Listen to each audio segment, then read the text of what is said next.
നമസ്കാരം. ക്രാക്ക് 1 PSCയുടെ ഇന്നത്തെ CRT ക്ലാസ്സിലേക്ക് എല്ലാവർക്കും സ്വാഗതം. ഇപ്പം നമ്മൾ 9ാം ക്ലാസ്സിലെ സോഷ്യൽ സയൻസ് ആണ് എടുത്തുകൊണ്ടിരിക്കുന്നത്. അപ്പം ഇന്ന് ജോഗ്രഫിയിലെ 4ാമത്തെ ചാപ്റ്ററാണ് മാനവ വിഭവശേഷി രാഷ്ട്രീയ പുരോഗതിക്കായിട്ട്. അപ്പം എല്ലാവരും ക്ലാസ്സുകൾ മൊത്തം കാണണം. ഇഷ്ടപ്പെട്ടിട്ടുണ്ടെങ്കിൽ ലൈക്ക് ചെയ്യണം, അതുപോലെ സബ്സ്ക്രൈബ് ചെയ്യണം, പിന്നെ ഷെയർ ചെയ്യണം. ഇത് എക്കണോമിക്സിന്റെ ഭാഗമാണ് കേട്ടോ. മാനവ വിഭവശേഷി രാഷ്ട്രീയ പുരോഗതിക്കായിട്ട്. മാനവ വിഭവശേഷി രാഷ്ട്രീയ പുരോഗതിക്കായിട്ട് ദൈനംദിന ആവശ്യങ്ങൾ നിറവേറ്റിക്കൊണ്ടാണല്ലോ നാം ജീവിതം മുന്നോട്ട് പോകുന്നത്. ആവശ്യമായ സാധന സേവനങ്ങൾ ഉൽപ്പാദിപ്പിക്കുകയും വിതരണം നടത്തുകയും ചെയ്യുന്നത് മനുഷ്യനെ മറ്റു ജീവജാലങ്ങളിൽ നിന്നും വ്യത്യസ്തമാക്കുന്ന ഘടകമാണ്. അതായത് നമ്മുടെ ദൈനംദിന ജീവിതം ഓർത്താൽ മതി. ഓരോ ദിവസവും നമ്മൾ എന്ത് ചെയ്യുന്നുണ്ട്? സാധനങ്ങൾ വാങ്ങുന്നുണ്ട്, കൊടുക്കുന്നുണ്ട്. അതുപോലെ സേവനങ്ങൾ നടത്തുന്നുണ്ട്, സാധനം ഉൽപ്പാദിപ്പിക്കുന്നുണ്ട്, വിതരണം ചെയ്യുന്നുണ്ട്, എല്ലാം ചെയ്യുന്നുണ്ട് അല്ലെ. ഇത് തന്നെയാണ് മറ്റ് ജീവജാലങ്ങൾക്ക് ഇല്ലാത്തൊരു പ്രത്യേകതയാണ് ആർക്കുള്ളത്? മനുഷ്യന് ഉള്ളത്. ഇനി ഇവിടെ കൊടുത്തിരിക്കുന്ന ഒരു ചിത്രം കണ്ടോ? ഇതെന്താ? നാട്ടിലെ പാടശേഖര സംരക്ഷണ കൂട്ടായ്മയുടെ നേതൃത്വത്തിൽ കർഷകർ നെൽകൃഷി നടത്തുന്ന ചിത്രമാണ്. ഇവിടെ എന്തൊക്കെയാണുള്ളത്? നെൽകൃഷി നടത്തുന്നതിന് എന്താവശ്യമാണ്?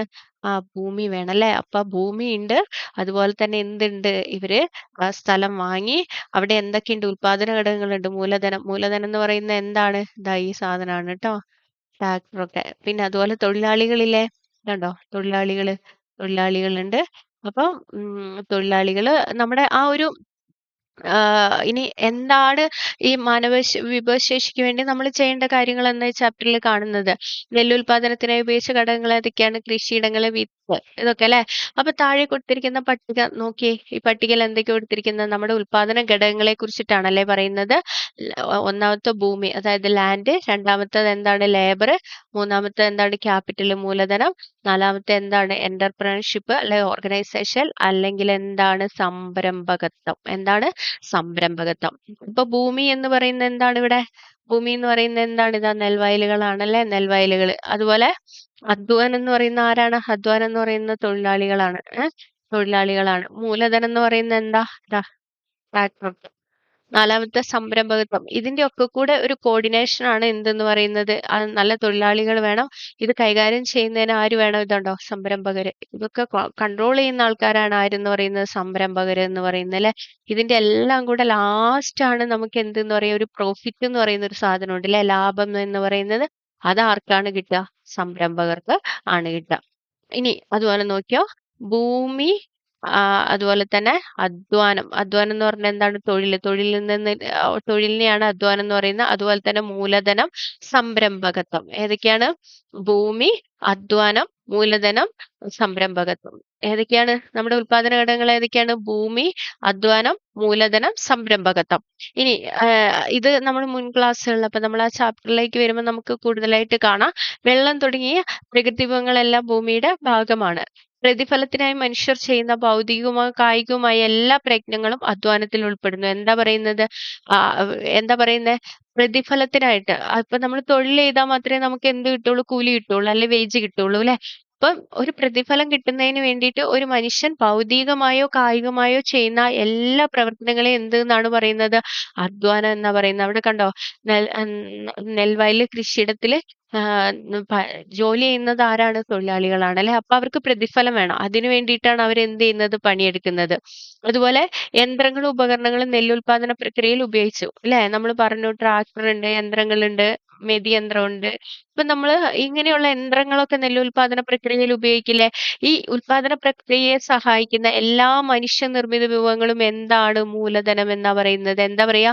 ഇങ്ങനെ ഒരു കൃഷി, വിത്തിറക്കണം, അതുപോലെ തന്നെ അതിന് ഓരോ പ്രോസസ്സ് ഉണ്ട് അല്ലെ.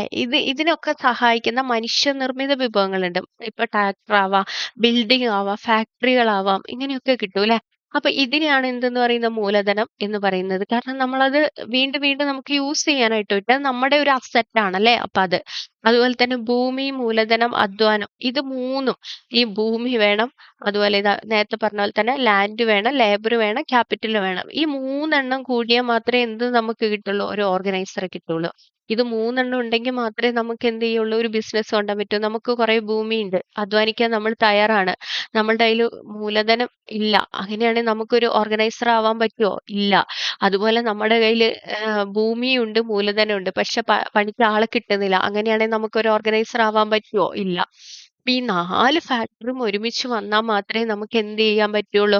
ഒരു പിന്നെ എന്താ പറയുക, ഒരു സംരംഭം നമുക്ക് ആരംഭിക്കാനായിട്ട് പറ്റുള്ളൂ. ഭൂമി, മൂലധന, അധ്വാനം എന്നീ ഘടകങ്ങളെ അനുയോജ്യമായ രീതിയിൽ സംയോജിപ്പിച്ച് ഉൽപാദനം സാധ്യമാക്കുന്നതാണ് സംരംഭകത്വം എന്ന് പറയുന്നത്. അതാണ് നമ്മളിപ്പോ പറഞ്ഞത്.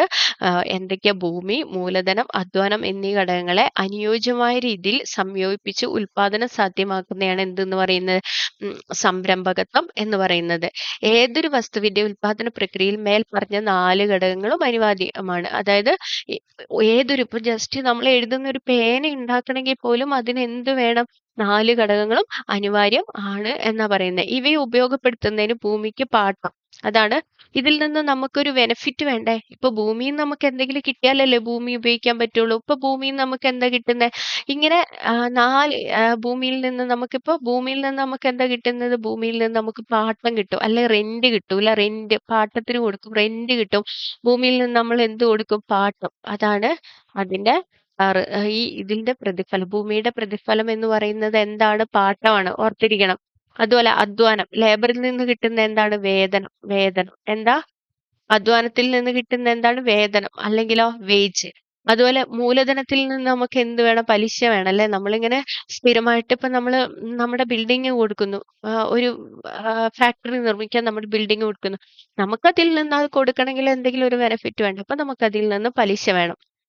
അതുപോലെ ഇതെല്ലാം നമ്മൾ കൊടുക്കാൻ തയ്യാറാണ്. ഒരു ഓർഗനൈസർ ഭൂമിക്ക് പാട്ടം കൊടുക്കാൻ തയ്യാറാണ്, തൊഴിലാളികൾക്ക് വേജ് കൊടുക്കാൻ തയ്യാറാണ്. അതുപോലെ മൂലധനത്തിന് പലിശ കൊടുക്കാൻ, ക്യാപിറ്റലിന് പലിശ കൊടുക്കാൻ തയ്യാറാണെങ്കിൽ എന്തെന്നാണ്? ഇയാൾക്ക് ഇതൊക്കെ കൊടുത്തിട്ട് ഇയാൾക്ക് എന്തെങ്കിലും ഒരു ലാഭം വേണ്ടേ ചെയ്യുന്ന കാര്യത്തിന്? അപ്പൊ അതാണ് സംരംഭകത്തിന്റെ പ്രതിഫലം എന്ന് പറയുന്നത്. എന്താണ്? ലാഭമാണ്. അപ്പൊ ഓർത്തിരിക്കുക, ഭൂമിയുടെ പ്രതിഫലം എന്ന് പറയുന്നത് പാട്ടം അല്ലെങ്കിൽ റെന്റാണ്. അധ്വാനത്തിന്റെ പ്രതിഫലം അല്ലെ തൊഴിലാളിയുടെ പ്രതിഫലം എന്ന് പറയുന്നത് എന്താണ്? വേജ്. നിങ്ങൾ രാവിലെ തൊട്ട് വൈകുന്നേരം വരെ പണിയെടുത്ത് നിങ്ങൾക്ക് കൂലി കിട്ടിയില്ലെങ്കിൽ എന്തെങ്കിലും കാര്യമുണ്ടോ? ഇല്ല. അപ്പൊ അതുപോലെ അധ്വാനത്തിന്റെ പ്രതിഫലം എന്ന് പറയുന്നത് എന്താണ്? വേജാണ്. മൂലധനത്തിന്റെ പ്രതിഫലം എന്ന് പറയുന്നത് എന്താണ്? മൂലധനത്തിന്റെ പ്രതിഫലം എന്ന് പറയുന്നത് എന്താണ്? പലിശയാണ്. ഇതെല്ലാം കൂടി ഓർഗനൈസറുടെ കിട്ടേണ്ടതാണ് എന്ത് എന്ന് പറയുന്നത്? പ്രോഫിറ്റ് അല്ലെങ്കിൽ ലാഭം എന്ന് പറയുന്നത്. ഇനി കൃഷിയിലൂടെ ഉൽപ്പാദിപ്പിച്ച നെല്ല് ഏതെല്ലാം ആവശ്യങ്ങൾക്കായിരിക്കും ഉൽപാദകർ ഉപയോഗിക്കുന്നത്? ആഹാരത്തിനായിട്ട് ഉപയോഗിക്കും, വിൽപ്പനയ്ക്കായിട്ട് ഉപയോഗിക്കും, അല്ലെങ്കിൽ എന്താ പറയുക, വേറെ എന്തെങ്കിലും തരത്തിലൊക്കെ നമ്മൾ ഉപയോഗിക്കും, അല്ലെ? ഉൽപാദകർ ഒരു നിശ്ചിത വില ഈടാക്കി ഉൽപ്പന്നം വിപണിയിൽ നിന്ന് കൈമാറ്റം ചെയ്യുന്നു. എന്ത് ചെയ്യും? നമ്മൾക്കൊരു അവർ ഉൽപ്പാദിപ്പിച്ചപ്പോൾ നമ്മളൊരു സാധനം, ഒരു പേന നിർമ്മിക്കാന്ന് വിചാരിച്ചോ, അത് നമ്മൾ എന്ത് ചെയ്യും? ആ പേനയുടെ എല്ലാ ഘടകങ്ങൾക്കും കഴിഞ്ഞിട്ട് നമുക്കൊരു ലാഭം കിട്ടുന്ന രീതിയിൽ നമ്മൾ എന്ത് ചെയ്യും? അതിനൊരു വില നിശ്ചയിക്കും. എന്നിട്ട് അതെന്താക്കും? മറ്റൊരാളിലേക്ക് കൈമാറും. ഇതിലൂടെ ലഭിക്കുന്ന പണമാണ് അവരുടെ വരുമാനം എന്ന് പറയുന്നത്. അതായത് ഇപ്പൊ പേനയ്ക്ക് ചെലവായത് 5 രൂപയാണ്. ഈ 5 രൂപ നമ്മള് 5 രൂപയ്ക്ക് തന്നെ കൊടുക്കും. അപ്പൊ നമുക്ക് അതിൽ പ്രോഫിറ്റ് ഒന്നും ഇല്ല, അല്ലെ? അപ്പൊ നമ്മൾ എന്ത് ചെയ്യും? 5 രൂപയ്ക്ക് ഒരു 7 രൂപ, 8 രൂപ, ചിലർ 10 രൂപ വരെ നമ്മൾ ഈടാക്കും. ഇതാണ് ഒരു പേനയിൽ നിന്ന് കിട്ടിയ അവരുടെ വരുമാനം എന്ന് പറയുന്നത്. മനസ്സിലാവുന്നില്ലേടാ?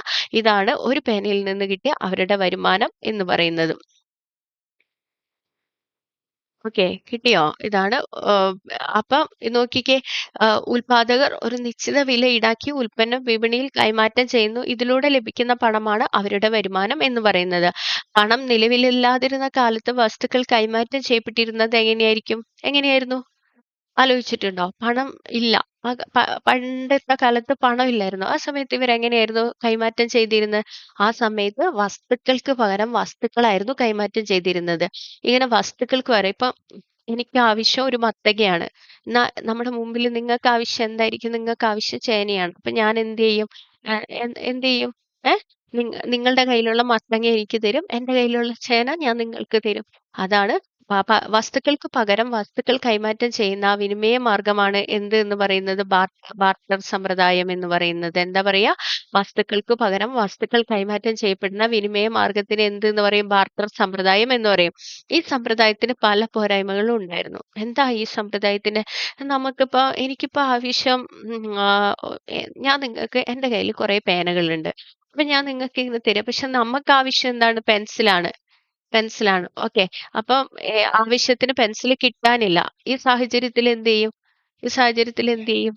നമുക്ക് സാധ്യമാവില്ല അല്ലെ? അത് കിട്ടുന്നവരെ നമ്മൾ വെയിറ്റ് ചെയ്യണം. അതാണ് സാധനങ്ങൾക്ക് പകരം സാധനങ്ങൾ എന്ന് പറയുന്ന പിന്നെ നമ്മൾ കിട്ടുന്നവരെ വെയിറ്റ് ചെയ്യണം. അതുപോലെ തന്നെ വേറൊരു പ്രശ്നം എന്തായിരുന്നു ബാട്ടറി സിസ്റ്റത്തിന്റെ? ആലോചിച്ച് നോക്കിയിട്ടുണ്ടോ? ഇനിയിപ്പോ നമ്മളിപ്പോ എടുക്കുന്ന ഒരു സാധനത്തിന്റെ വില ചിലപ്പോൾ കൂടുതലായിരിക്കും. പക്ഷെ നമുക്ക് കിട്ടുന്നത് നമ്മൾ കഷ്ടപ്പെട്ട അത്രയും വിലയിലുള്ള സാധനമായിരിക്കില്ല തിരിച്ചു കിട്ടുന്നത്. അപ്പൊ എന്തായിരിക്കും? ഒരു വസ്തുക്കൾക്ക് ഇപ്പൊ നമ്മൾ കൊടുക്കുന്ന ബാട്ടറി സിസ്റ്റത്തിൽ വസ്തുക്കൾക്ക് കൃത്യമായ വില നിശ്ചയിക്കാൻ സാധിക്കുന്നുണ്ടോ? ഇല്ല. ഇതൊക്കെ ബാട്ടറി സിസ്റ്റത്തിന്റെ പോരായ്മകൾ ആയിരുന്നു. ഇനി നോക്കിയേ, വിനിമയത്തിൽ നിലനിന്നിരുന്ന ഈ പരിമിതികൾ മനുഷ്യർ എങ്ങനെയായിരിക്കും മറികടന്നിട്ടുണ്ടാവുക? അപ്പൊ എല്ലാ കാലത്തും ഇതുണ്ട്. ഇവിടെ ചിത്രം കൊടുത്തിരിക്കുന്നുണ്ടോടാ? പശുവിന് പകരം എന്ത് ചെയ്യും? പശുവിന് പകരം തേങ്ങ കൊടുത്തിട്ട് പശുവിനെ വാങ്ങും. ചിലപ്പോ പാവയ്ക്ക കൊടുത്തിട്ട് വാങ്ങും. ചിലപ്പോ നെല്ല് കൊടുത്തിട്ട് പാവയ്ക്ക വാങ്ങും. ഇങ്ങനെ അങ്ങോട്ടും ഇങ്ങോട്ടൊക്കെ വസ്തുക്കൾക്ക് പകരം വസ്തുക്കൾ കൊടുത്തിട്ടാണ് എന്തുണ്ടായിരുന്നത്? ബാർട്ടർ ഉൽപ്പന്നങ്ങൾ ഉണ്ടായിരുന്നത്. ഇത് കുറെ കാലം കഴിഞ്ഞപ്പോഴത്തേക്ക് എന്തിലേക്ക് മാറി? സ്വർണത്തിലേക്ക്. ഇങ്ങനെ തന്നെ മതിയോ? പോരല്ലോ. പരിണാമം സംഭവിച്ചു. എന്ത് വന്നു? സ്വർണത്തിലേക്ക് മാറി. എന്തിലേക്ക് മാറി? സ്വർണത്തിലേക്ക് മാറി. ഈ സ്വർണം കുറെ കാലം ഉപയോഗിച്ച് കഴിഞ്ഞപ്പോഴത്തേക്ക് എന്തിലേക്ക് മാറി? ലോഹ നാണയങ്ങളായി മാറി. എന്തായി മാറി? ലോഹ നാണയങ്ങളായി മാറി. ഈ ലോഹ നാണയങ്ങൾ വന്നതിന് ശേഷം, ലോഹ നാണയം നമ്മൾ കേട്ടിട്ടുണ്ടല്ലേ, രാജാക്കന്മാരുടെ കാലത്തൊക്കെ സ്വർണ്ണമൊക്കെ ആയിരുന്നു ഉപയോഗിച്ചിരുന്നത്. അതിനുശേഷം എന്തായി? ലോഹ നാണയങ്ങൾ ഉപയോഗിക്കാൻ തുടങ്ങി. അതിനുശേഷം നമ്മൾ എന്ത് ചെയ്തു? കടലാസ്, നമ്മളിപ്പോ 100 രൂപയുടെ 500 രൂപയുടെ ഒക്കെ നോട്ടുകളില്ലേ, അത് ഉപയോഗിക്കാനായിട്ട് തുടങ്ങി. ഇതും കഴിഞ്ഞപ്പോൾ നമ്മൾ എന്താക്കി? ATM കാർഡുകൾ ഉപയോഗിക്കാൻ തുടങ്ങി. ശരിയല്ലേ? പ്ലാസ്റ്റിക് കാർഡുകൾ ഉപയോഗിക്കാനായിട്ട് തുടങ്ങി. ഇപ്പൊ നമ്മൾ എന്താ ചെയ്യുന്നത്? ഗൂഗിൾ പേ എടുക്കുന്നു, സ്കാൻ ചെയ്യുന്നു, പണം കൊടുക്കുന്നു. ഇലക്ട്രോണിക് പണം എന്ന രൂപത്തിലേക്ക് മാറിയില്ലേ? ഇപ്പൊ ഏത് സിസ്റ്റത്തിലേക്ക് മാറിയിട്ടുണ്ട്? ഇലക്ട്രോണിക് പണം എന്ന രൂപത്തിലേക്ക് മാറിയിട്ടുണ്ട്. ഇനി പണത്തിന്റെ പരിണാമ പ്രക്രിയയുടെ ആദ്യഘട്ടത്തിൽ മൃഗങ്ങളുടെ തോല്, അതുപോലെ തന്നെ കാർഷിക വിഭവങ്ങള്, അതുപോലെ കന്നുകാലികൾ തുടങ്ങിയ പല വസ്തുക്കളും പണമായി ഉപയോഗിച്ചിരുന്നു. ലോഹങ്ങൾ ലഭ്യമായി തുടങ്ങിയപ്പോൾ സ്വർണവും വിവിധതരം ലോഹങ്ങളും തുടർന്ന് ലോഹ നാണയങ്ങളും പണമായി ഉപയോഗിച്ചു തുടങ്ങി. പൊതുവായ ഒരു ഉപാധി എന്ന നിലയിൽ കൂടുതൽ സൗകര്യപ്രദത്തിനായിട്ട് ഉപയോഗിക്കാൻ തുടങ്ങി? കടലാസ് പണം ഉപയോഗിക്കാനായി തുടങ്ങി. കടലാസ് പണത്തിലേക്ക് ക്രയവിക്രയങ്ങൾ ക്രമേണ മാറി. വിപണി എന്ന ആശയം കൂടുതൽ ബൃഹത്തായി മാറുകയും സാങ്കേതിക വിദ്യ എല്ലാ മേഖലകളും കൈയടക്കുകയും ചെയ്തോടെ കാർഡ് പണം അഥവാ പ്ലാസ്റ്റിക് പണം എന്ന രൂപത്തിലേക്ക് മാറി. പിന്നീട് ഇത് ഇലക്ട്രോണിക് പണം തുടങ്ങിയ ഇന്ന് നാം കാണുകയും പരിചയപ്പെടുകയും ചെയ്യുന്ന രീതിയിലേക്ക് പണം രൂപാന്തരപ്പെട്ടു. അപ്പൊ നമ്മൾ പറഞ്ഞത് തന്നെയാണ്. ആദ്യം ബാർട്ടർ സിസ്റ്റം ആയിരുന്നു, പിന്നീട് അത് സ്വർണത്തിലേക്ക് മാറി, പിന്നെ അത് ലോഹ നാണയത്തിലേക്ക് മാറി, പിന്നെ കടലാസ് പണത്തിലേക്ക് മാറി, പിന്നെ എന്ത് ചെയ്തു? പ്ലാസ്റ്റിക് കാർഡുകളിലേക്കായി. അത് പിന്നീട് എന്തായിട്ട് മാറി? ഇലക്ട്രോണിക് പണമായിട്ട് മാറി. പൊതുവായി സാമ്പത്തിക വിനിമയ മാധ്യമമായി പണം അംഗീകരിക്കപ്പെട്ടതോടുകൂടി എല്ലാ സാമ്പത്തിക പ്രവർത്തനങ്ങളുടെ അടിസ്ഥാന ഘടകം എന്ന് പറയുന്ന എന്തായി മാറി? പണമായി മാറി. അപ്പൊ ഈ ഗോൾഡിനും പകരം ലോഹ നാണയങ്ങൾക്കൊക്കെ പകരമായിട്ട് നമ്മൾ എന്ത് ചെയ്തു? കടലാസ് പണം ഉപയോഗിക്കാനായിട്ട് തുടങ്ങി. അപ്പൊ എല്ലാ സാമ്പത്തിക അങ്ങോട്ടും ഇങ്ങോട്ടുമുള്ള കൊടുക്കൽ വാങ്ങലുകളുടെ ഒക്കെ അടിസ്ഥാന ഘടകം എന്ന് പറയുന്നത് എന്തായിട്ട് മാറി? പണമായി മാറി. ഉൽപ്പന്നങ്ങൾക്ക് വില നിശ്ചയിക്കുന്നത് പോലെ എല്ലാ ഉൽപ്പന്ന ഘടകങ്ങളുടെയും വില നിശ്ചയിച്ച് പണരൂപത്തിൽ പ്രതിഫലമായി നൽകാൻ കഴിഞ്ഞു. എന്താ പറയുന്നത്? ഉൽപ്പന്നങ്ങൾക്ക് ഇപ്പൊ ഒരു കുപ്പിക്ക് എത്ര? 10 രൂപയാണെങ്കിൽ അതിന് ആ വില നിശ്ചയിച്ച് ആ 10 രൂപ തരുന്ന ആൾക്ക് കുപ്പി കൊടുക്കുന്ന രീതിയിലേക്ക്, ഒരു വാട്ടർ ബോട്ടിൽ കൊടുക്കുന്ന രീതിയിലേക്ക് മാറ്റാനായിട്ട് കഴിഞ്ഞു. വിവിധ ഉൽപാദന ഘടകങ്ങളുടെ പ്രതിഫലമായിട്ട് നമ്മൾ നേരത്തെ കണ്ടു. എന്തൊക്കെ ഉൽപാദന ഘടകങ്ങൾ ഏതൊക്കെയാടാ പറഞ്ഞേ? ഭൂമി, ഒന്നാമത്തേത് ഭൂമി, രണ്ടാമത്തേത് അധ്വാനം അല്ലെങ്കിൽ തൊഴില്, മൂന്നാമത്തേത് ഏതാ? മൂലധനം, നാലാമത്തേത് ഏതാണ്? സംരംഭകത്വം അല്ലെ? അപ്പൊ നമുക്ക് ഭൂമിയിൽ നിന്ന് എന്താ കിട്ടുന്നത്? പാട്ടം കിട്ടും. അതുപോലെ വേതനം ആർക്കാ കിട്ടുന്നത്? തൊഴിലാളിക്ക് കിട്ടും. പലിശ എന്തിന്ന് കിട്ടുന്നത്? മൂലധനത്തിൽ നിന്ന്. ലാഭം എവിടെ കിട്ടും? ഓർഗനൈസർക്ക് കിട്ടും. എന്നിവയിൽ ഏത് രൂപത്തിലുള്ള പ്രതിഫലമാണ് കൂടുതൽ ആളുകളിലേക്ക് എത്തിച്ചേർന്നത്? അങ്ങനെയെങ്കിൽ ഏത് ഉൽപാദന ഘടകമായിരിക്കും കൂടുതലായി ഉൽപാദന പ്രക്രിയയിൽ ഉപയോഗിക്കുന്നത്? ഉൽപാദന പ്രക്രിയയിലെ ഏറ്റവും പ്രധാന ഘടകം തൊഴിൽ അല്ലെങ്കിൽ അധ്വാനമാണ്. അപ്പോൾ ഒരു ഉൽപാദന പ്രക്രിയയിലെ ഏറ്റവും പ്രധാന ഘടകം എന്ന് പറയുന്നത് ആരാണ്? തൊഴില് അല്ലെങ്കിൽ അധ്വാനമാണ്. നമ്മൾ അധ്വാനിച്ചാൽ മാത്രമേ നമുക്ക് എന്ത് കിട്ടുള്ളൂ? പണം കിട്ടുള്ളൂ അല്ലെ? അധ്വാനത്തിൽ നിന്ന് ലഭിക്കുന്ന വേതനമാണ് നമ്മുടെ വരുമാനം എന്ന് പറയുന്നത് ല്ലേ? അത് തന്നെയാണ് ഇവിടെ പറയുന്നത്. നമ്മൾ അധ്വാനിച്ചാൽ മാത്രമേ നമുക്ക് എന്ത് കിട്ടുള്ളൂ? നമ്മുടെ വരുമാനം കിട്ടുള്ളൂ. അപ്പൊ അധ്വാനത്തിൽ നിന്ന് ലഭിക്കുന്ന വേതനമാണ് എന്ത് എന്ന് പറയുന്നത്? നമ്മുടെ വരുമാന മാർഗം എന്ന് പറയുന്നത്. മനസ്സിലായില്ലടാ? അപ്പൊ നമ്മള് ഏത് ഉൽപാദന ഘടകമായിരിക്കും കൂടുതലായിട്ട് ഉപയോഗിക്കുന്നത്? നമ്മൾ ഏത് ഉൽപാദന ഘടകം ഉപയോഗിക്കുന്നത്? തൊഴിലല്ലേ? അധ്വാനമാണല്ലേ? അതിന്റെ ലാഭം എന്ന് പറയുന്ന അല്ല അതിൽ നിന്ന് കിട്ടുന്ന പ്രതിഫലം എന്ന് പറയുന്ന ഏതാണ്? വേതനമാണ്. ഈ വേതനമാണ് നമ്മുടെ എന്ത്? വരുമാന മാർഗം എന്ന് പറയുന്നത്. അപ്പൊ ഉൽപാദന ഘടകങ്ങൾ പഠിക്കുക, അതിൽ നിന്ന് കിട്ടുന്ന പ്രതിഫലവും പഠിക്കുക കേട്ടോ. അടുത്തത് മാനവ വിഭവം. ഉൽപാദന പ്രക്രിയയിൽ പങ്കെടുക്കുന്ന ഉൽപാദന ഘടകങ്ങളെ നാം പരിചയപ്പെട്ട് കഴിഞ്ഞു. അവയിൽ മാനവ വിഭവത്തിന്റെ പ്രാധാന്യം എന്തെന്ന് നിങ്ങൾ ചിന്തിച്ചിട്ടുണ്ടോ? ഉൽപാദന പ്രക്രിയയിൽ ഉപയോഗപ്പെടുത്താൻ കഴിയുന്ന അധ്വാന ശേഷിയുള്ള ജനങ്ങളാണ് മാനവ വിഭവം അഥവാ മനുഷ്യ വിഭാഗം എന്ന് പറയുന്നത്. എന്താ പറയുന്നത്? നമ്മൾ കുറെ ഉൽപാദന ഘടകങ്ങൾ കണ്ടു, 4 കണ്ടു. അതില് നമ്മൾ ഉൽപാദന പ്രക്രിയയിൽ ഉൾപ്പെടുത്താൻ കഴിയുന്ന അധ്വാന ശേഷിയുള്ള ജനങ്ങൾ, നമ്മളൊക്കെയാണ് അതിലെന്തെന്ന് പറയുന്നത്? മനുഷ്യരാണ് എന്ത് എന്ന് പറയുന്നത്? മാനവ വിഭവം അഥവാ മനുഷ്യ വിഭവം എന്ന് പറയുന്ന നമ്മൾ എത്രത്തോളം പണിയെടുക്കുന്നു, നമുക്ക് എത്രത്തോളം വരുമാനം കിട്ടുന്നു, എത്രത്തോളം വേതനം കിട്ടുന്നു, ഇതൊക്കെയാണ് എന്ത് എന്ന് പറയുന്നത്? അധ്വാന ശേഷിയുള്ള ജനങ്ങളാണ് എന്ത് എന്ന് പറയുന്ന മാനവ വിഭവം എന്ന് പറയുന്നത്. ഇനി ലഭ്യമായ പ്രകൃതി വിഭവങ്ങളെ മറ്റു ഉൽപാദന ഘടകങ്ങളുടെ സഹായത്തോടെ കായികക്ഷമതയും ബുദ്ധിയും ഉപയോഗിച്ചുകൊണ്ട് ഉൽപ്പന്നങ്ങളാക്കി മാറ്റാൻ മാനവ വിഭവത്തിന് കഴിയുന്നു. എന്താ പറയുന്നത്? ലഭ്യമായ ഇപ്പൊ നമുക്ക് പരിമിതമായ വസ്തുക്കൾ മാത്രമേ ഉള്ളൂ അല്ലെ? നമ്മുടെ ആഗ്രഹങ്ങളൊക്കെ നിറവേറ്റാൻ എന്ത് മാത്രമേ ഉള്ളൂ? പരിമിതമായ പ്രകൃതി വിഭവങ്ങളേ ഉള്ളൂ. ആ പ്രകൃതി വിഭവങ്ങളെ മാക്സിമം നമ്മൾ ഉപയോഗിച്ചുകൊണ്ട് നമ്മുടെ കഴിവും നമ്മുടെ ബുദ്ധിയൊക്കെ ഉപയോഗിച്ചുകൊണ്ട് ഉൽപ്പന്നങ്ങളാക്കി മാറ്റാൻ നമുക്ക് കഴിയുന്നു എന്നുള്ളതാണ്. അതാണ് മാനവ വിഭവത്തിന് കഴിയുന്നത്. ഉൽപാദന ക്ഷമത മാനവ വിഭവശേഷിയുടെ ഗുണമേന്മ നിർണ്ണയിക്കുന്ന ഒരു പ്രധാന ഘടകമാണ് അല്ലേ? നമ്മൾ എത്രത്തോളം അധ്വാനിക്കുന്നു എന്നാൽ മാത്രമല്ലേ നമുക്കൊരു ഉൽപ്പന്നം ഏറ്റവും വേഗത്തിൽ ലഭിക്കുള്ളൂ അല്ലേ? അപ്പൊ നോക്കിയ ഉൽപാദനക്ഷമത മാനവ വിഭവശേഷിയുടെ ഗുണമേന്മ നിർണ്ണയിക്കുന്ന ഒരു പ്രധാന ഘടകമാണ് കേട്ടോ. ഇനി ഉൽപാദനക്ഷമത എല്ലാവരിലും ഒരുപോലെയാണോ? നോക്കാം നമുക്ക്. ആണോ? അല്ല. നമുക്ക് നോക്കാം ട്ടോ. ചിത്രത്തില് 4, 3 ഇത് കണ്ടോ? ഇവിടെയുണ്ട്. അതുപോലെ 4, 3 ബിയും ഉണ്ട്. ഉൽപാദനക്ഷമത കൂടിയ ഉൽപാദകർ ആരാ? ആരായിരിക്കും? ഇവരിൽ ഏറ്റവും കൂടുതൽ ഉൽപാദനക്ഷമത ആരായിരിക്കും? ദാ ഇവർക്കായിരിക്കും ല്ലേ? ദാ ഇവർക്കായിരിക്കും. നമ്മുടെ ഉൽപാദനക്ഷമത ഏറ്റവും കൂടുതൽ ആർക്കായിരിക്കും? ഇവർക്കായിരിക്കും. അതെന്തുകൊണ്ടാണെന്ന് നമുക്ക് നോക്കാം. ഉൽപ്പന്നങ്ങൾ സൃഷ്ടിച്ചെടുക്കാനുള്ള ഓരോ ഉൽപാദന ഘടകത്തിന്റെ കഴിവിനെയാണ് ഉൽപാദനക്ഷമത എന്ന് പറയുന്നത്. നമ്മൾ എത്ര ഇപ്പം 2 പേരെടുക്കുക. എ, ബി എന്ന് പറയുന്ന 2 പേരെടുക്കുക. ഒരാള് 10 കിലോ അരി ഒരു പ്രാവശ്യം നെല്ല് ഒരു പ്രാവശ്യം കുത്തി അരിയാക്കും. മറ്റേ ആള് ബി എന്ന് പറയുന്ന ആള് 10 കിലോ ആക്കൂല. 5 കിലോയെ നെല്ല് കുത്തി അരിയാക്കി മാറ്റുള്ളൂ. അപ്പൊ ആർക്കാണ് ഉൽപാദനക്ഷമത കൂടുതൽ? ആർക്കാ കൂടുതൽ? എക്കായിരിക്കും ല്ലെ? അതാണ് ഉൽപ്പന്നങ്ങൾ സൃഷ്ടിച്ചെടുക്കാനുള്ള ഓരോ ഉൽപാദന ഘടകത്തിന്റെ കഴിവിനെയാണ് എന്ത് എന്ന് പറയുന്നത്? ഉൽപാദനക്ഷമത എന്ന് പറയുന്നത്. ഒരു രാജ്യത്തെ ജനങ്ങൾ ആ രാജ്യത്തെ മാനവശേഷിയെ പ്രദാനം ചെയ്യുന്ന ഘടകങ്ങളിൽ ഒന്നാണിത്. എന്താ പറയുന്നത്? ഒരു രാജ്യത്തെ ജനങ്ങൾ ആ രാജ്യത്തെ മാനവശേഷിയെ പ്രദാനം ചെയ്യുന്ന ഘടകങ്ങളിൽ ഒന്നാണ് ഏതെന്ന് പറയുന്നത്? ഉൽപാദനക്ഷമത എന്ന് പറയുന്നത്. ഓക്കെ, കിട്ടിയോ? ഇനി രാജ്യത്തെ മുഴുവൻ ജനങ്ങളെയും മാനവശേഷിക്കായിട്ട് പരിഗണിക്കാൻ കഴിയോ? കഴിയോ? നിങ്ങൾ ആലോചിച്ചിട്ടുണ്ടോ? രാജ്യത്തെ മുഴുവൻ ജനങ്ങളെയും മാനവവിഭവശേഷിക്കായിട്ട് പരിഗണിക്കാൻ കഴിയോ? എങ്ങനെയുള്ള ആൾക്കാരെയായിരിക്കും ഉപയോഗിക്കാൻ കഴിയുന്നത്? രാജ്യത്തിന്റെ മാനവവിഭവശേഷി പരിഗണിക്കാൻ കഴിയുന്നത് നോക്കാം അല്ലെ? ജനസംഖ്യയുടെ വലിപ്പം, ഘടന, വൈദഗ്ധ്യം എന്നിവയെല്ലാം മാനവവിഭവശേഷിയെ സ്വാധീനിക്കുന്ന ഘടകമാണ്. എന്താ പറയുന്നത്? ജനസംഖ്യയുടെ വലിപ്പം. എന്താ പറയുന്നത്? ജനസംഖ്യയുടെ വലിപ്പം, അതുപോലെ തന്നെ ഘടന, വൈദഗ്ധ്യം, എത്രത്തോളം ചെയ്യാൻ പറ്റും പിന്നെ എന്നൊക്കെ ഇങ്ങനെ മാനവശേഷി സ്വാധീനിക്കുന്ന ഘടകങ്ങളാണ്. ഒന്നാമത് എന്താ പറയുന്ന മാനവശേഷി? ജനസംഖ്യ. ജനസംഖ്യയിൽ മാറ്റം വരുന്ന ഒരു 10 പേര് ചെയ്യുന്ന പ്രവർത്തനമാണ് 5 പേര് ചെയ്യുന്നത് അല്ലല്ലോ? വ്യത്യാസം ഉണ്ടാവില്ലേ? അതിൽ നിന്ന് കിട്ടുന്ന ഉൽപ്പന്നങ്ങളിൽ വ്യത്യാസം ഉണ്ടാവും. ഘടനയിൽ മാറ്റം ഉണ്ടാവും. ഇപ്പൊ 5 വയസ്സുള്ള കുട്ടി ജനസംഖ്യയിൽ പെട്ടിട്ടുണ്ട്. അതുപോലെ 15 വയസ്സുള്ള കുട്ടിയും പെട്ടിട്ടുണ്ട്. പക്ഷെ ആരായിരിക്കും കൂടുതൽ ചെയ്യുക? 15 വയസ്സുള്ളതായിരിക്കും ല്ലെ? അതുപോലെ വൈദഗ്ധ്യം. നമുക്കൊരു ജോലി ചെയ്യാനുള്ള കഴിവുണ്ട്. ഇപ്പൊ തയ്യൽ ചെയ്യുന്ന ആൾക്ക് മാത്രമല്ലേ തയ്യൽ കൂടുതലായിട്ട് ചെയ്യാൻ പറ്റുള്ളൂ. അപ്പൊ അതൊക്കെയാണ് മാനവവിഭവശേഷിയെ സ്വാധീനിക്കുന്ന ഘടകങ്ങൾ എന്ന് പറയുന്നത്. ലോക ജനസംഖ്യയിൽ ഇന്ത്യ ഒന്നാം സ്ഥാനത്താണ്. അതറിയാലോ അല്ലെ? ഏറ്റവും കൂടുതൽ ജനസംഖ്യയുള്ള രാജ്യങ്ങളിൽ ഒന്നാം സ്ഥാനത്ത് ആരാണ്? ഇന്ത്യയാണ്. രണ്ടാം സ്ഥാനത്തോ ചൈനയാണ്. ഇനി ഇത് ഒരു ജനസംഖ്യ പിരമീഡാണ്. 2011 ഒരു ജനസംഖ്യ പിരമീഡാണ് ട്ടോ. ഇനി ഇതിൽ നിന്ന് നമുക്ക് കുറെ ചോദ്യങ്ങളൊക്കെ ഏറ്റവും കൂടുതൽ ആളുകൾ ഉൾപ്പെട്ടിരിക്കുന്ന ഏത് പ്രായവിഭാഗത്തിലാണ്? ഏറ്റവും കൂടുതൽ ആളുകൾ ഉൾപ്പെട്ടിരിക്കുന്നത് ഏത് പ്രായവിഭാഗത്തിലാടാ? നോക്കിക്കേ. ഏറ്റവും കൂടുതൽ ആളുകൾ ഉൾപ്പെട്ടിരിക്കുന്നത് എവിടെ മുതൽ എവിടെ വരെയാ നോക്കാം നമുക്ക്. ദാ ഏറ്റവും കൂടുതൽ ഇതുണ്ടോ? ദേ ഇവിടെയൊക്കെ ആയിട്ട് വരൂല്ലേ? ഏറ്റവും കൂടുതൽ ആൾക്കാർ എവിടെയാണ്? 10, 15 ദേ ഏറ്റവും കൂടുതൽ ആൾക്കാർ ഉൾപ്പെടുന്നത് എവിടെയാണ്?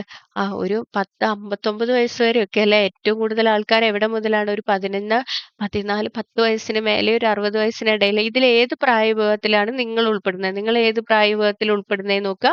ഏറ്റവും കുറവ് ആളുകൾ ഉൾപ്പെട്ടിരിക്കുന്ന ഏത് പ്രായവിഭാഗത്തിൽ? ഏറ്റവും കുറവ് 80+ ആണല്ലേ? 80+, 79, അതുപോലെ 70 കൂടുതലൊക്കെയാണ്.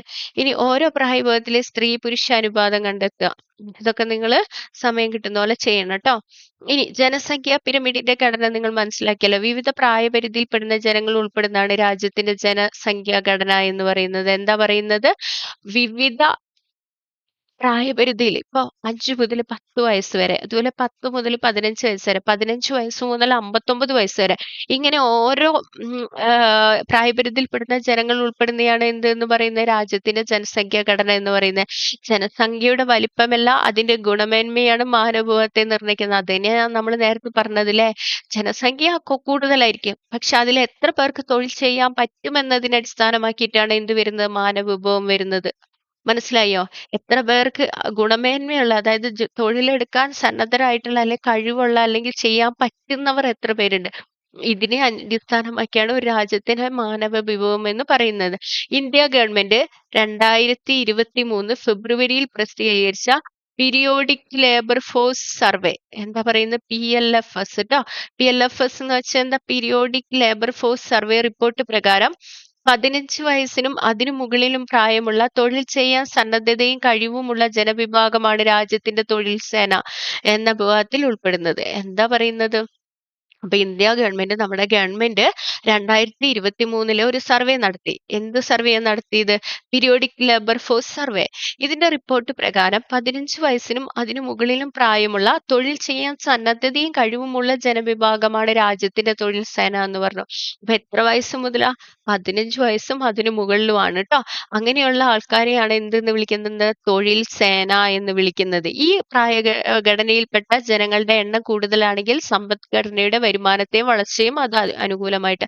15 വയസ്സിന് മുകളിലല്ലേടാ ഇവിടെ കൂടുതൽ ആൾക്കാരും. നോക്കിക്കേ, ഇതിൽ കണ്ടോ? ഈ ഒരു സ്റ്റേജിലേക്ക് വരുമ്പോഴാണല്ലേ പിന്നെ കുറഞ്ഞു കുറഞ്ഞു വരുന്നത്. അപ്പൊ ഈ ഒരു സ്റ്റേജിലാണ് ആൾക്കാർ എവിടെ കൂടുതല്? ഇന്ത്യയിൽ സെൻസസിൽ കൂടുതല്. കണ്ടോ? ഇതിലാണ് ആൾക്കാർ കൂടി വരുന്നത് അല്ലേ? നോക്കിക്കേ, രണ്ട് സൈഡും. ആണോ? അപ്പൊ ലേബർ ഫോഴ്സ് കൂടുതൽ ഇന്ത്യയിൽ ഏത് പ്രായഘട്ടത്തിലാണ്? 15 മുതൽ എത്ര വരെയായിരിക്കും? 59 വരെയൊക്കെ ആയിരിക്കും. ഇനി അടുത്തതായി പറയുന്നത് എന്താ? ഈ പ്രായഘടനയിൽപ്പെട്ട ജനങ്ങളുടെ എണ്ണം കൂടുതലാണെങ്കിൽ സമ്പദ്ഘടനയുടെ വരുമാനം കൂടുതലായിരിക്കും. അപ്പൊ ഇന്ത്യയിൽ എന്തായിരിക്കും? സമ്പദ്ഘടനയുടെ വരുമാനവും കൂടുതലാണ്, അതുപോലെ തന്നെ എന്താണ്? വളർച്ചയും കൂടുതലായിരിക്കും. എന്താ പറയുന്നത്? സമ്പദ്ഘടനയുടെ വരുമാനവും കൂടുതലാണ്, വളർച്ചയും കൂടുതലാണ്. മാനവവിഭവം, ഉൽപാദനക്ഷമത, ഇവ എന്താണെന്ന് നിങ്ങൾക്ക് മനസ്സിലായില്ല? എന്തൊക്കെ ഉൽപാദനക്ഷമത എന്നും എന്താ ഉൽപാദനക്ഷമത എന്ന് പറഞ്ഞാൽ നമുക്ക് എത്രത്തോളം ഉൽപ്പന്നങ്ങൾ ഉണ്ടാക്കാനുള്ള കഴിവുണ്ട് എന്നതാണ് അല്ലെ? മാനവവിഭവം എന്ന് പറഞ്ഞാലോ, തൊഴിൽ ചെയ്യാൻ സന്നദ്ധരായിട്ടുള്ള, അല്ലെ കഴിവുള്ള എത്ര പേരുണ്ട്? നമുക്ക് വരുമാനം പ്രദാനം ചെയ്യാൻ കഴിവുള്ള എത്ര പേരുണ്ട്? ഇതാണ് എന്തെന്ന് പറയുന്ന മാനവവിഭവം എന്ന് പറയുന്നത്. ഇനി മാനവവിഭവം ഉൽപാദനത്തിന്റെ ചലനാത്മകത ഘടകമാണ്. ചലനാത്മകത, ഡൈനാമിക് ആണെന്ന്. മാനവവിഭവം എന്ന് പറയുന്നത് എന്താണ്? ഉൽപാദനം കൂടണമെങ്കിൽ ആര് തന്നെ വേണം? മാനവ വിഭവം തന്നെ വേണം അല്ലെ? ഉന്നത വിദ്യാഭ്യാസം, ഉചിതമായ പരിശീലനം, ആരോഗ്യ പരിരക്ഷ തുടങ്ങിയവ ഉറപ്പുവരുത്തുക വഴി മാനവശേഷി കൂടുതൽ കാര്യക്ഷമമുള്ളതാക്കി മാറ്റാൻ കഴിയും. എന്തൊക്കെ വേണം? വിദ്യാഭ്യാസം വേണം. മാനവശേഷി കൂടണമെങ്കിൽ എന്തൊക്കെ വേണം? ഉന്നത വിദ്യാഭ്യാസം വേണം, ഉചിതമായ പരിശീലനം വേണം, ആരോഗ്യ പരിരക്ഷ ഉറപ്പുവരുത്തണം. ഇനി അതുപോലെ ഉൽപാദനക്ഷമത വർദ്ധിപ്പിക്കുന്നതിന് വേണ്ടി മേൽപ്പറഞ്ഞ ഘടകങ്ങളിൽ മേൽ കൂടുതൽ നിക്ഷേപങ്ങൾ നടത്തുമ്പോഴാണ് മനുഷ്യ മൂലധന രൂപീകരണം സാധ്യമാകുന്നത്. എന്താ പറയുന്നത് ഉൽപാദനക്ഷമത വർദ്ധിപ്പിക്കുന്നതിന് വേണ്ടിയിട്ട് നമ്മൾ എന്ത് ചെയ്യണം? മാനവ വിഭവത്തിൽ കൂടുതൽ കൂടുതൽ ഈ പറയുന്ന ഘടകങ്ങളിലൊക്കെ, അതായത് വിദ്യാഭ്യാസം, ഉചിതമായ പരിശീലനം, ആരോഗ്യ സംരക്ഷണമൊക്കെ നടത്തിയാൽ മാത്രമേ എന്ത് ചെയ്യുള്ളൂ? മനുഷ്യ മൂലധന രൂപീകരണം സാധ്യമാകുള്ളൂ. മനസ്സിലാവുന്നില്ലേ? ഇനി എന്താണ് മനുഷ്യ മൂലധനം എന്നുള്ളതാ പറയുന്നത്. നമ്മൾ ഓരോരുത്തരും വിദ്യാഭ്യാസം നേടുന്ന എന്തിനു വേണ്ടിയിട്ടാ? നമ്മളുടെ വരുമാനം വർദ്ധിക്കണം അല്ലെ? നമ്മുടെ വിഭവശേഷി എങ്ങനെ ഉപയോഗിക്കണമെന്ന് നമുക്ക് മനസ്സിലാവണമെങ്കിൽ എന്ത് വേണം? വിദ്യാഭ്യാസം വേണം. വിഭവങ്ങളായ നമ്മൾ ഓരോരുത്തരും വിദ്യാഭ്യാസത്തിലൂടെയും തൊഴിൽ പരിശീലനത്തിലൂടെയും മനുഷ്യ മൂലധനമായി മാറുന്നു. എന്ത് ചെയ്യുക? കൃത്യമായി പരിശീലനം ലഭിച്ചാൽ മാത്രമല്ല, ഇപ്പൊ ഒരു ടീച്ചർ ആണെങ്കിൽ എങ്ങനെ ടീച്ചിങ് ചെയ്യണമെന്ന് നമുക്ക് വേണം അല്ലെ? പരിശീലനം വേണം. അതുപോലെ ഒരു നേഴ്സ് ആണെങ്കിൽ, ഒരു ഡോക്ടർ ആണെങ്കിൽ ആലോചിച്ച് നോക്ക്. എന്ത് തൊഴിൽ ചെയ്യുമ്പോഴും അതിൻ്റെതായ ഒരു പരിശീലനം നമുക്ക് കിട്ടണം. എന്നാൽ മാത്രമല്ലേ നമുക്കത് വേണ്ട വിധത്തിൽ ഉപയോഗിക്കാൻ പറ്റൂ. മാനവവിഭവശേഷിയുടെ സാമ്പത്തിക മൂല്യമാണ് മനുഷ്യ മൂലധനം എന്ന് പറയുന്നത്. എന്താ പറയുന്നത്? മാനവ വിഭവശേഷി, നമ്മളുടെ ഒരു കഴിവ് എങ്ങനെ വേണം? നമ്മുടെ കഴിവിന് കിട്ടുന്ന സാമ്പത്തിക മൂല്യമാണ് എന്തെന്ന് പറയുന്നത്? മനുഷ്യ മൂലധനം എന്ന് പറയുന്നത്. മനുഷ്യ മൂലധന ശേഖരത്തിലേക്ക് കാലക്രമേണ നടത്തുന്ന കൂട്ടിച്ചേർക്കലുകളാണ് എന്തെന്ന് പറയുന്നത്? മനുഷ്യ മൂലധന രൂപീകരണം എന്ന് പറയുന്നത്. എന്താ പറയുന്നത്? മനുഷ്യ മൂലധന ശേഖരണത്തിലേക്ക് നമ്മൾ എന്ത് ചെയ്യാണ്? കാലക്രമേണ കൂട്ടിച്ചേരലുകൾ ഉണ്ടാവും അല്ലെ? പരിശീലനം കൂടുതൽ കൊടുക്കുന്നു, ട്രെയിനിങ്ങുകൾ കൊടുക്കുന്നു, അങ്ങനെയൊക്കെ. അപ്പൊ അതിനെയാണ് എന്തെന്ന് പറയുന്നത്? മനുഷ്യ മൂലധന രൂപീകരണം എന്ന് പറയുന്നത്. കിട്ടിയോ? ഇനി നിങ്ങൾക്ക് പരിചിതമായ മനുഷ്യമൂല്യം എഴുതി ചേരുക. കർഷകരില്ലേ? അധ്യാപകരുണ്ട്, ശാസ്ത്രജ്ഞരുണ്ട്, നഴ്സുമാരുണ്ട്, ഡോക്ടർമാരുണ്ട്, IT ഫീൽഡിലുള്ളവർ, എഞ്ചിനീയർമാര്, എല്ലാവരും ഉണ്ട് അല്ലെ? അപ്പൊ ഇന്ത്യയുമായി ജനസംഖ്യയിൽ വർദ്ധിച്ചു വരുന്ന തൊഴിൽ സേന രാജ്യത്തിന് നേട്ടമായി മാറണമെങ്കിൽ മനുഷ്യ മൂലധനം വർദ്ധിപ്പിക്കേണ്ടത് ശരിയല്ലേ? ജനസംഖ്യ വർദ്ധിക്കുന്നതിനനുസരിച്ച് അവർക്ക് ആവശ്യമായ ട്രെയിനിങ്ങുകൾ കൊടുക്കണം, അവരുടെ വിദ്യാഭ്യാസം കൂട്ടണം, അതുപോലെ തന്നെ എന്താ പറയാ, അവർക്ക് ആരോഗ്യ പരിരക്ഷ നൽകണം. അങ്ങനെയാണെങ്കിൽ മാത്രമേ എന്ത് ചെയ്യുള്ളൂ? ഇന്ത്യയുടെ സാമ്പത്തിക സ്ഥിതിയിൽ മാറ്റം വരാൻ വഴി. ഇനി മനുഷ്യ മൂലധനത്തെ എങ്ങനെയെല്ലാം നമുക്ക് ശക്തിപ്പെടുത്താം? മെച്ചപ്പെട്ട ആരോഗ്യ സൗകര്യം കൊടുക്കുക, നമ്മൾ പറഞ്ഞ പോലെ തന്നെ നല്ല ആരോഗ്യ പരിരക്ഷ കൊടുക്കുക, അതുപോലെ വിദ്യാഭ്യാസ രംഗത്ത് എന്ത് ചെയ്യുക? വൻതോതിലുള്ള നിക്ഷേപം സാധ്യമാക്കുക. വിദ്യാഭ്യാസ രംഗത്ത് എന്ത് വേണം? വൻതോതിലുള്ള നിക്ഷേപം സാധ്യമാക്കുക. അതുപോലെ നൈപുണ്യ വികസനത്തിന് പ്രാധാന്യം കൊടുക്കുക. സ്കിൽ ഡെവലപ്മെന്റ് ആണ് അല്ലെ പ്രധാനം. പിന്നെ തൊഴിലാളി സൗഹൃദ തൊഴിൽ അന്തരീക്ഷം സൃഷ്ടിക്കുക. ഇതുപോലെ കുറെ കാര്യങ്ങൾ ഉണ്ടാവുമല്ലോ. ഇനി മനുഷ്യ മൂലധന ധനരൂപീകരണത്തെ സ്വാധീനിക്കുന്ന ഘടകങ്ങൾ. മനുഷ്യ മൂലധന രൂപീകരണത്തെ സ്വാധീനിക്കുന്ന ഘടകങ്ങളാണ് ഒന്നാമത്തെ വിദ്യാഭ്യാസം. രണ്ടാമത് എന്താണ്? ആരോഗ്യ പരിരക്ഷ. മൂന്നാമത് തൊഴിൽ പരിശീലനം. നാലാമത് കുടിയേറ്റം. 5 വിവര ലഭ്യത. ഏതൊക്കെയാണ് മനുഷ്യ മൂലധന രൂപീകരണത്തെ സ്വാധീനിക്കുന്ന ഘടകങ്ങൾ? ഒന്നേതാ? വിദ്യാഭ്യാസം. 2 ആരോഗ്യ പരിരക്ഷ. 3 ഏതാണ്? തൊഴിൽ പരിശീലനം. 4 കുടിയേറ്റം. 5 വിവര ലഭ്യത.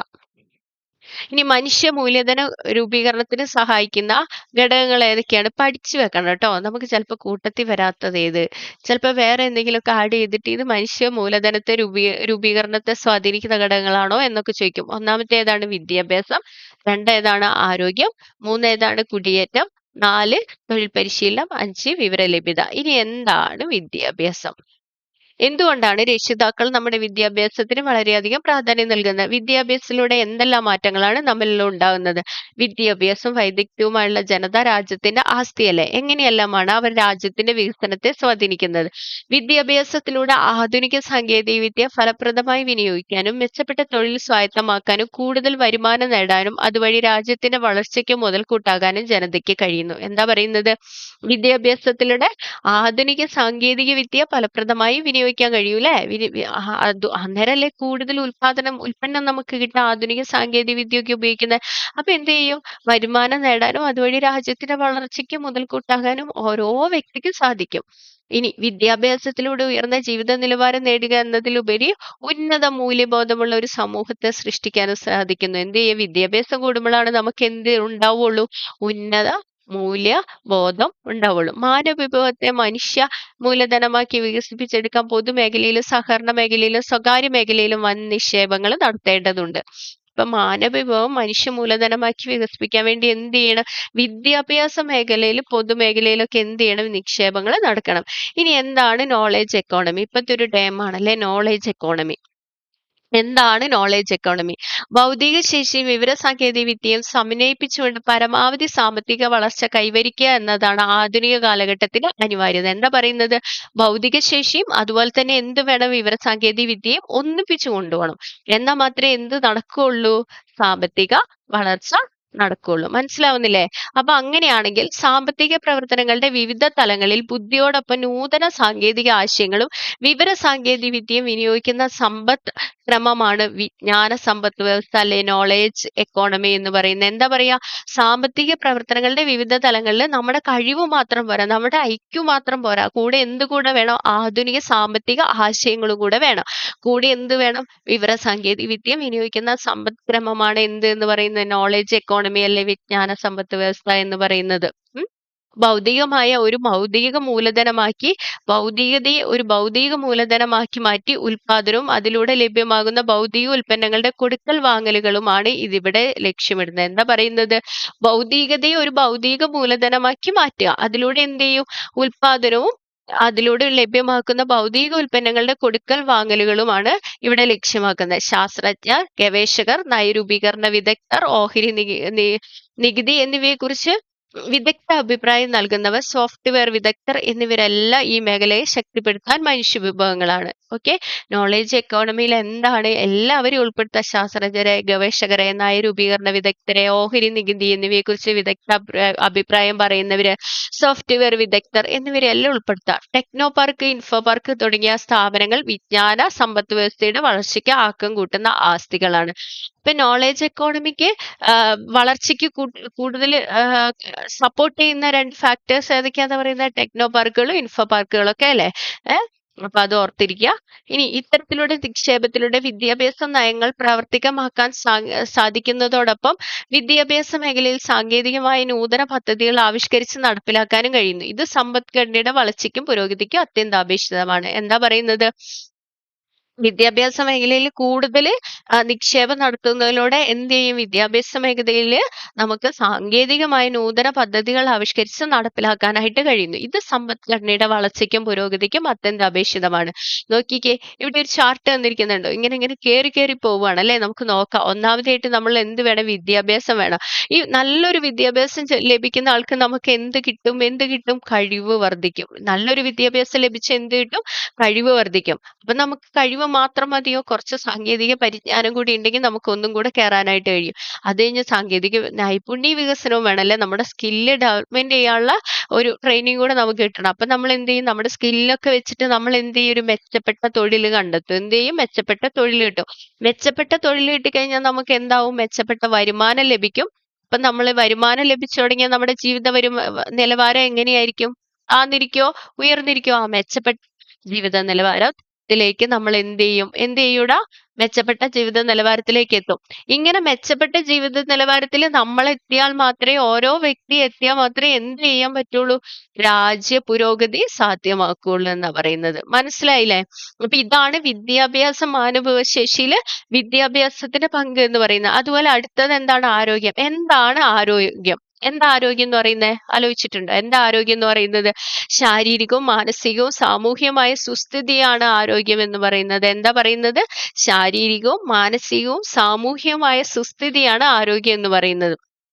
ശാരീരികമായിട്ട് എന്ത് വേണം? സുസ്ഥിതി ഉണ്ടാവണം. അതുപോലെ മാനസികമായിട്ടും വേണം, സാമൂഹികമായിട്ട് സുസ്ഥിതി ഉണ്ടെങ്കിൽ മാത്രമേ നമുക്ക് എന്ത് ഉണ്ടാവുള്ളൂ? ആരോഗ്യം ഉണ്ടാവുള്ളൂ എന്ന് ആര് പറയുന്നു?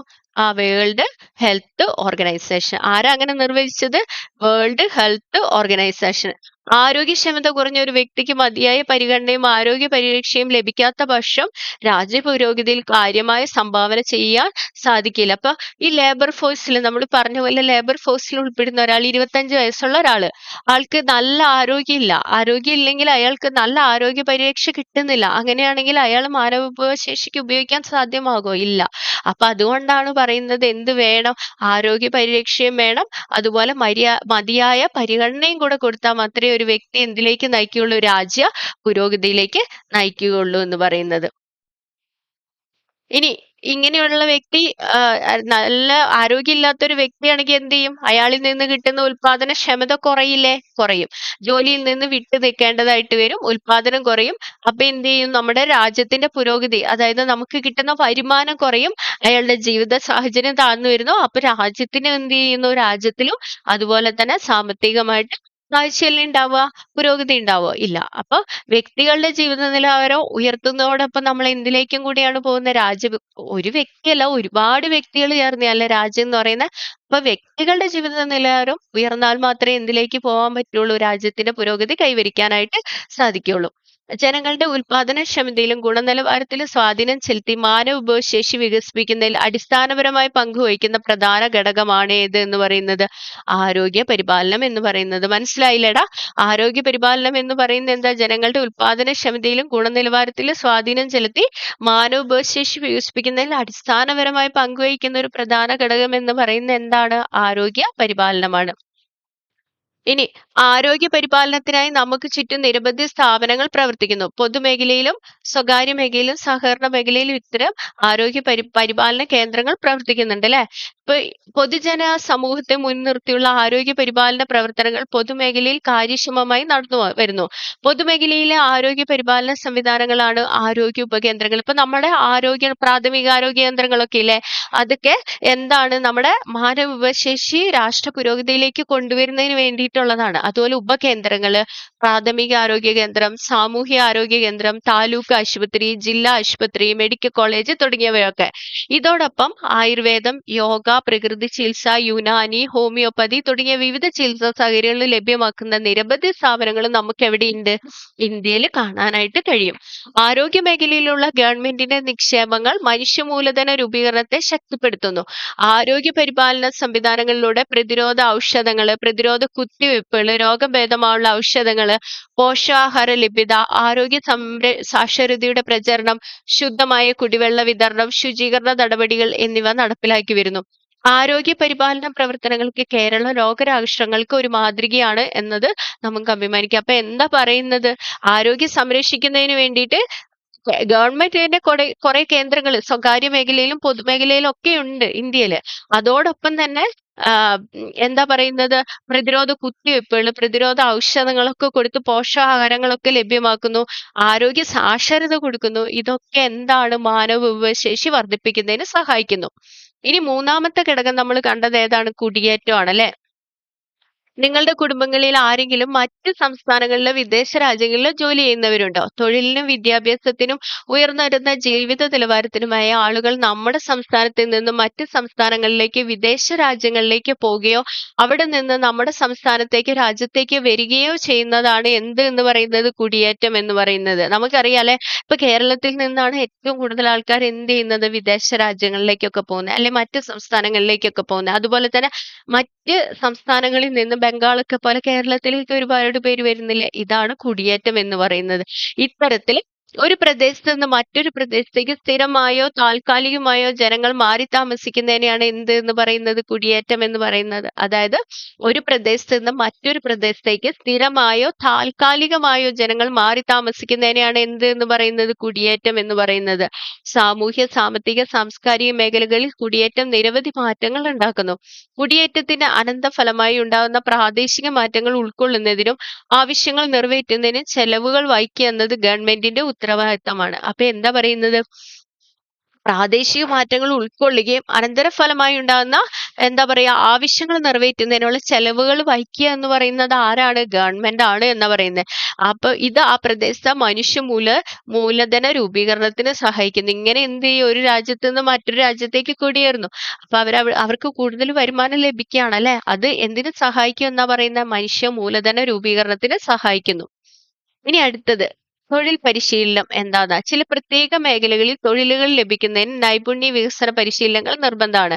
ഡോക്ടറും എഞ്ചിനീയറും അധ്യാപകരും എല്ലാം ആകുന്നവർ അവരവരുടെ മേഖലകളിൽ അനുയോജ്യമായ തരത്തിലുള്ള പരിശീലന കോഴ്സുകളിൽ തൊഴിൽപരമായ പ്രാവീണ്യം നേടുക. നമ്മൾ നേരത്തെ കണ്ടു, നല്ല ഒരു തൊഴിൽ പരിശീലനം ലഭിച്ചാൽ മാത്രമേ നമുക്ക് എന്ത് ചെയ്യാൻ പറ്റുള്ളൂ? നമ്മളുടെ സ്കില്ലുകൾ ഡെവലപ്പ് ചെയ്തെടുക്കാനായിട്ട് പറ്റുള്ളൂ അല്ലെ. അപ്പൊ അതാണ് ഇവിടെ പറയുന്നത്. അതുപോലെ തന്നെ വിവിധ തൊഴിൽ മേഖലകളിൽ ജോലി ചെയ്യുന്നവർക്ക് അതാത് സ്ഥാപനങ്ങൾ പല ഘട്ടങ്ങളിലായി തൊഴിൽ പരിശീലനം നൽകാറുണ്ട്. ഒക്കെ നമ്മൾ നേരത്തെ കണ്ട തന്നെ, ഇതിനകത്തൊന്നും അധികം ഒന്നും പറയാനില്ല. ഇനി അടുത്തതായിട്ട് വിവര ലഭ്യത.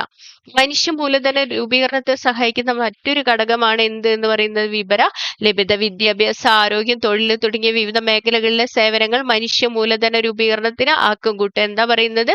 വിദ്യാഭ്യാസ, ആരോഗ്യം, തൊഴിൽ തുടങ്ങിയ വിവിധ മേഖലകളിലെ സേവനങ്ങൾ മനുഷ്യ മൂലധന രൂപീകരണത്തിന് ആക്കം കൂട്ടും. വിവിധ മേഖലകളിൽ നൽകുന്ന സേവനങ്ങളെക്കുറിച്ച് വിവരശേഖരണം നടത്തുന്നതിന് ജനങ്ങളെ സഹായിക്കുന്ന തരത്തിൽ വിവര ലഭ്യത പരിപോഷിപ്പിക്കേണ്ടതുണ്ട്. വിവര ലഭ്യത ഉറപ്പുവരുത്തുന്നതിനായി മനുഷ്യ മൂലധന രൂപീകരണം സാധ്യമാക്കുന്നതിന് ഗവൺമെന്റിന്റെ ഇടപെടലുകൾ അനിവാര്യമാണ്. ഇപ്പൊ എന്തൊക്കെയാ നമ്മളിപ്പോ പറഞ്ഞത്? മൂലധന രൂപീകരണത്തെ സഹായിക്കുന്ന ഘടകങ്ങൾ. ഒന്നാമതായിട്ട് നമ്മൾ കണ്ടു വിദ്യാഭ്യാസം, രണ്ടാമതായിട്ട് നമ്മൾ കണ്ടു എന്ത്? ആരോഗ്യം, മൂന്നാമതായിട്ട് നമ്മൾ കണ്ടത് ഏതാ? കുടിയേറ്റം, 4 തൊഴിൽ പരിശീലനം, 5 വിവര ലഭ്യത. ഇനി മനുഷ്യ രൂപീകരണത്തെ നേരിടുന്ന കുറെ വെല്ലുവിളികളുണ്ട് കേട്ടോ, കുറെ പോരായ്മകൾ. ഒന്നാമതായിട്ട് ദാരിദ്ര്യം. അടിസ്ഥാന ആവശ്യങ്ങൾ പോലും നിറവേറ്റാൻ കഴിയാത്ത അവസ്ഥയാണ് എന്ത് എന്ന് പറയുന്ന? ദാരിദ്ര്യം എന്ന് പറയുന്ന. മൂലധന രൂപീകരണം നേരിടുന്ന ഏറ്റവും വലിയ വെല്ലുവിളിയാണിത്. കുറഞ്ഞ വരുമാനമാണ് മനുഷ്യനെ ദാരിദ്ര്യത്തിലേക്ക് തള്ളിവിടുന്നത്. അപ്പൊ നമ്മളുടെ കഴിവും നമ്മുടെ വിദ്യാഭ്യാസ, ആരോഗ്യം ഒക്കെ നമുക്ക് നല്ല രീതിയിൽ കിട്ടിയാൽ മാത്രമേ എന്ത് ചെയ്യാൻ പറ്റൂ? മൂലധനം രൂപീകരിക്കാൻ പറ്റൂ എന്നാ പറഞ്ഞത്. എന്നാൽ അത് കിട്ടാത്തിടത്ത് അവിടെ എന്ത് സംഭവിക്കും? ദാരിദ്ര്യം ഉണ്ടാവും. ഇനി കുറഞ്ഞ വരുമാനം കാരണം മനുഷ്യന് വിദ്യാഭ്യാസ, ആരോഗ്യം തുടങ്ങിയ അടിസ്ഥാന ആവശ്യങ്ങൾ പോലും നിറവേറ്റാൻ കഴിയാതെ വരിക, അത് കൂടുതൽ ദാരിദ്ര്യത്തിലേക്ക് കൊണ്ടെത്തിക്കുകയും ചെയ്യും. ദാരിദ്ര്യത്തിന്റെ കാരണങ്ങളും അനന്തരഫലങ്ങളും ഒരു വലയത്തിൽ എന്ന പോലെ പരസ്പരം ബന്ധപ്പെട്ടിരിക്കുന്നു. എന്താ പറയാ?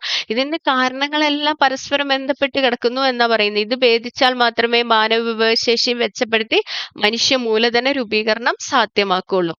അതെ, ഇവിടെ ഒരു ഗ്രാഫ് കൊടുത്തിരിക്കുന്നുണ്ടോ? എന്താ പറയുന്നേ? ഈ ദാരിദ്ര്യം എന്ന് പറയുന്നത് എങ്ങനെയാണ്? കുറഞ്ഞ വരുമാനം, കുറഞ്ഞ വാങ്ങൽ ശേഷിയൊക്കെ ഉണ്ടാക്കൂലേ? അപ്പൊ അത് അവിടുന്ന് ഭക്ഷ്യ ദൗർലഭ്യം ഉണ്ടാക്കുന്നു, പോഷകാഹാരക്കുറവ്, വിദ്യാഭ്യാസം, പ്രാപ്തിയില്ലായ്മ, നിരന്തരമായ അസുഖങ്ങളൊക്കെ ഉണ്ടാക്കും. ഇതെന്ത് ചെയ്യും? ഉയർന്ന ശിശുമരണ നിരക്കിനും അതുപോലെ കുറഞ്ഞ ആയുർദൈർഘ്യം, ആശ്രിതരുടെ എണ്ണത്തിൽ വർധനവ് ഇതിനൊക്കെ കാരണമാവും. കുറഞ്ഞ ഉൽപാദനക്ഷമത, ജോലി ചെയ്യാനുള്ള ശേഷിക്കുറവ്, ഇതൊക്കെ എന്തിലേക്ക് നയിക്കും? വീണ്ടും ദാരിദ്ര്യം.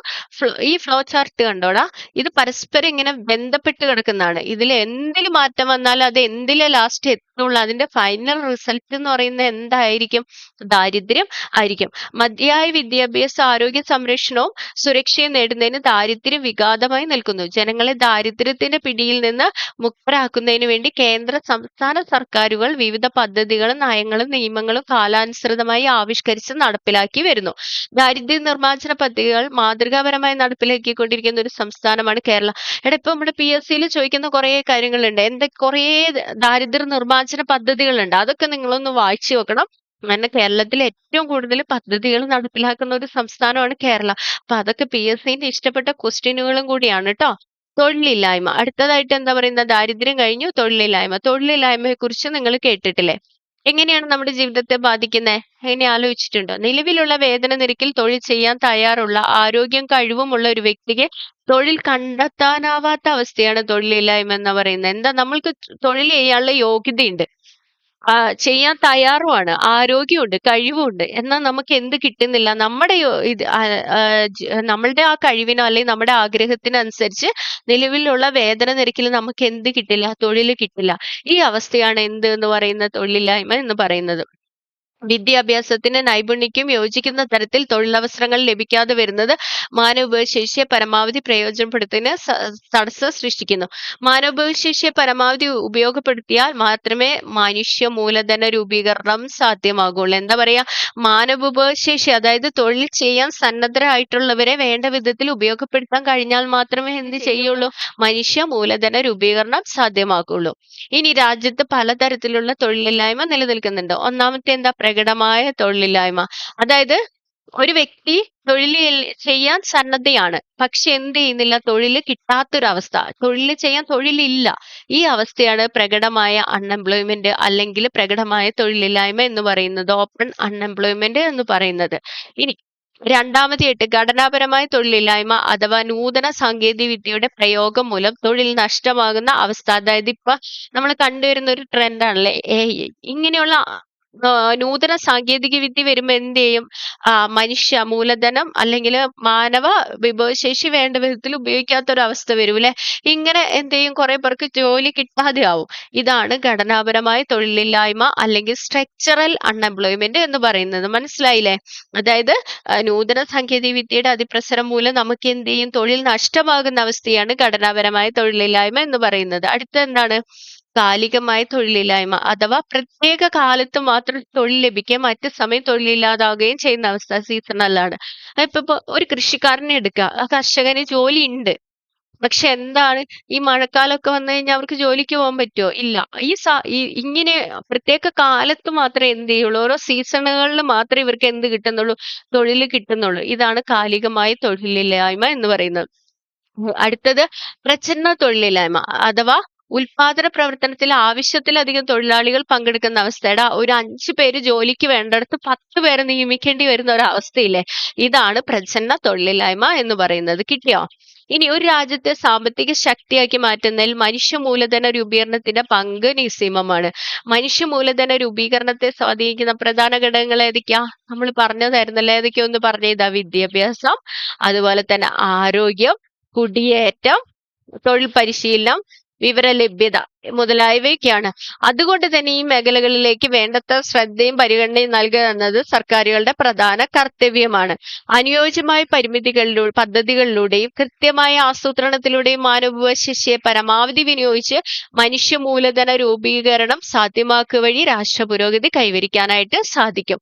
അപ്പൊ നമ്മൾ പ്രധാനമായിട്ടും പറയുന്നത് ഏതൊക്കെയാണ് ഇതിനകത്ത്? നമ്മൾ PSC ക്ക് വേണ്ടി നോക്കുമ്പോൾ നമ്മൾ കൂടുതലായിട്ട് നോക്കേണ്ടത് മാനവവിഭവശേഷി എന്താണ്, അത് നല്ല രീതിയിൽ മുന്നോട്ട് കൊണ്ടുവരാൻ അതിനെ സ്വാധീനിക്കുന്ന ഘടകങ്ങൾ എന്തൊക്കെയാണ്, അതിന് പിന്നെ എതിരായിട്ട് നിൽക്കുന്ന കുറച്ച് ഫാക്ടർ, വെല്ലുവിളികളായിട്ട് നിൽക്കുന്ന എന്തൊക്കെയാണ്, ഇതൊക്കെയാണ് നോക്കേണ്ടത്. അതുപോലെ തന്നെ ഉൽപാദന ഘടകങ്ങളും ആ ഉൽപാദന ഘടകങ്ങളിൽ നിന്ന് നമുക്ക് ലഭിക്കുന്ന പ്രതിഫലം എന്താന്നുള്ളതും കൂടെ നോക്കുക കേട്ടോ. അപ്പം ഇന്ന് ഇത്രയേ ഉള്ളൂ. ക്ലാസ് കഴിഞ്ഞു. അപ്പൊ നിങ്ങൾക്ക് ക്ലാസ്സുകളെ കുറിച്ചിട്ടുള്ള അഭിപ്രായങ്ങളൊക്കെ നമുക്ക് കമന്റ് ബോക്സിൽ ഇടുക. ക്ലാസ്സുകളെല്ലാം കാണുക. എല്ലാ ക്ലാസ്സുകളും കാണുക. എന്നാൽ മാത്രമേ നമുക്ക് എന്ത് ചെയ്യാൻ പറ്റുള്ളൂ? നല്ല ജോലി കിട്ടുള്ളൂ. നമുക്ക് PSC എക്സാമുകൾക്കെല്ലാം SCRT ആണ് ബേസ്. അപ്പം നന്നായി പഠിക്കുക. ക്ലാസ്സുകളൊക്കെ കാണുക. Okay, thank you.